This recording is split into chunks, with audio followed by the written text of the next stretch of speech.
माछ 10टा 11टा बेले जड़े माछ वाला आसला माछ किणिकी रखिले से माछ तरकारी खाई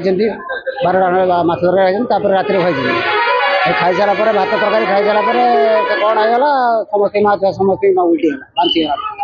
बांचीला आस्ते आस्ते आस्ते आस्ते बढ़ला सका पिलाटा जो डेथ होगा अधिक हो तो आम्बुलेंस पकड़ अणा होता चलीगला आज्ञा अन्य सुस्थ अच्छा रिफर कराई भद्रक पेसेंट माँ कहवा अनुसार से सामुद्रिक माछ 2 दिन तले खाई बांती आरंभ होता से माने अवहेला करदे ट्रिटमेंट रे आज 3